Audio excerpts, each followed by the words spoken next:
अस्सलाम वालेकुम पेरेंट्स। इस वीडियो में हमने क्लास 4 की प्रिपरेशन के हवाले से डिविजिबिलिटी रूल की डिटेल वीडियो बनाई है। वीडियो को पूरा देखें ताकि आपको फ़ायदा हो सके। इसके बारे में समझा रहा हूँ तुमको, ठीक है? तो थोड़ा सा देखते हैं।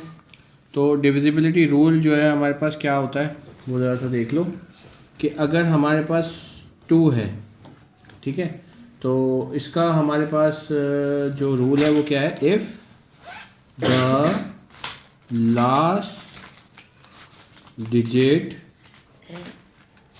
is an even,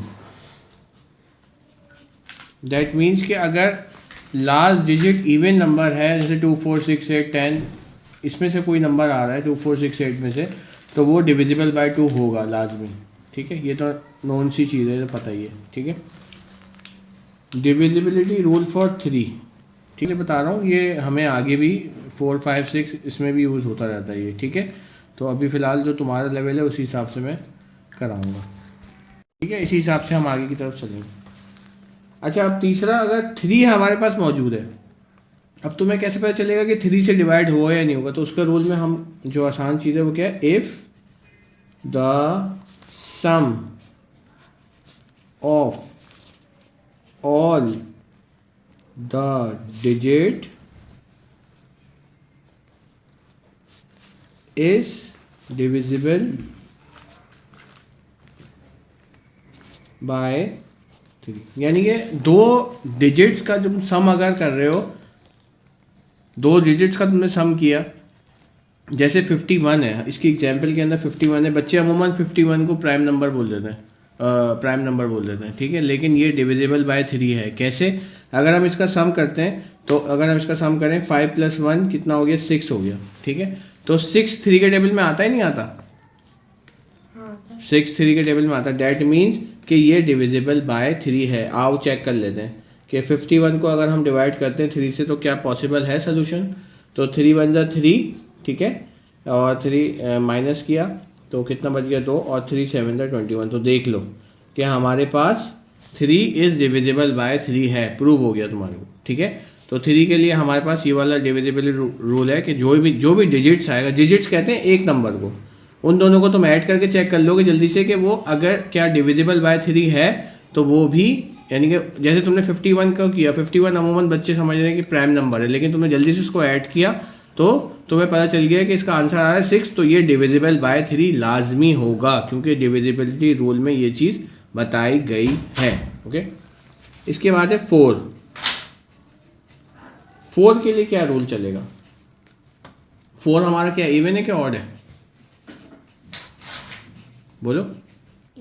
even number है, ठीक है? तो 4 हमारे पास इवन नंबर है, तो इसके लिए भी हमारे पास क्या है कि इफ द लास्ट 2 डिजिट्स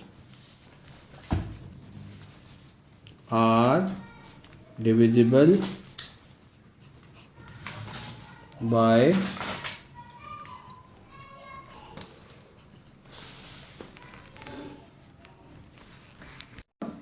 कि 4 के अंदर क्या है कि डिविजिबल बाय 4, और इफ दे आर 0, यानी कि अगर 0 भी आ रहा है उसके लास्ट डिजिट के अंदर तो भी वो डिविजिबल बाय 4 होगा, ठीक है? इसके बाद आ जाओ 5 का तो बहुत ही आसान है। इफ द डिजिट इज 0 और 5, तो वो डिविजिबल बाय 5 होगा, ठीक है? 8 का देख लेते हैं, ठीक है? If the last 3 digits are divisible by 8, ठीक है? और 10 का भी बहुत ही आसान है, 10 का भी तुम फौरन समझ जाओगे। If the last digit is 0, ठीक है? 10 का बहुत आसान है, लास्ट डिजिट 0 आ जाए। 8 का बहुत आसान है, 3 के 3 जो हमारे लास्ट 3 डिजिट्स हैं वो 8 आ जाए, या इसी तरीके से 5 का हो गया, 4 का हो गया और सिर्फ 3 का थोड़ा सा मुश्किल होता है, बाकी तो तुम सिंपल समझ लोगे, ठीक है। अब इसके क्वेश्चंस को देख लेते हैं। 168 डिवाइडेड बाय 4, ठीक है, 168 डिवाइड बाय 4 हमारा क्वेश्चन है सिंपल। तो पहले तो तुम इसके अंदर हम दो चीज़ें लगाएंगे। वैसे तो तुम डायरेक्ट भी चेक करके बता सकते हो कि इसका आखिरी नंबर 8 है, तो उसका मतलब है डिविजिबल बाय 4 होगा, ठीक है, क्योंकि हमने जो रूल के अंदर पढ़ा है वो यही पढ़ा है। इससे पहले हम इसको एस्टिमेटेड वैल्यू निकालेंगे। एस्टिमेटेड वैल्यू का मतलब लास्ट टाइम में तुम्हें मैंने बताया था कि हम राउंड ऑफ कर, जैसे 168 है तो इसका एस्टिमेट क्या हो जाएगा, 170 के करीब हो जाएगा। यही बात है ना, कि यानी कि 5 से ऊपर आ जाती है नंबर तो हम अगला नंबर ले लेते हैं, और अगर 5 से नीचे आता है तो हम क्या करते हैं, उसको पीछे वाले नंबर पे ले जाते हैं, ठीक है, नियरेस्ट 10 की जो बात करते हैं, बिल्कुल सही, ठीक है। तो ये हमारे पास डिविजिबिलिटी इसके अंदर। अब इसके अंदर भी हम पहले एस्टिमेट करेंगे अपने एस्टिमेशन के थ्रू कि क्या इसका आंसर जो है ना कितना आ सकता है। तो हम इसको जो है ना राउंड ऑफ करने की कोशिश करते हैं। अब ये 16 है और 8 है, तो हम इसको 2 डिजिट और 3 डिजिट्स में तोड़ेंगे। तो 168 को हम तोड़ सकते हैं किसमें, 16 के अंदर। क्या 16 डिवाइडेड बाय 4 है, यस। और अगर मैं इसको दूसरा नंबर दूं 160 कर दूं, क्या है वो डिवाइडेड बाय 4 है, यस, दोनों डिवाइडेड बाय 4 हैं। फिर हम एक्चुअल इसकी मल्टीप्लिकेशन या डिवीजन, सॉरी एक्चुअल इसकी डिवीजन करें, एक्चुअल आंसर जो हम निकालें तो वो कैसे निकालेंगे, जैसे हमने डिविजिबल डिवाइड जैसे हम लोग करते हैं। 168 को 4 से डिवाइड करो, बताओ क्या आएगा। पहले सिंगल नंबर लेंगे या पेयर लेंगे, इसमें हम क्या नंबर लेंगे, सिंगल नंबर लेंगे या पेयर लेंगे, पेयर लेंगे, जोर से बोलो, पेयर लेंगे, ठीक है। तो हम क्या करेंगे, 4 4 जा 16 कर देंगे, ठीक है। तो ये कुछ भी नहीं बचेगा, यहाँ पे 0 बचेगा या काट हम वो लिख देते हैं।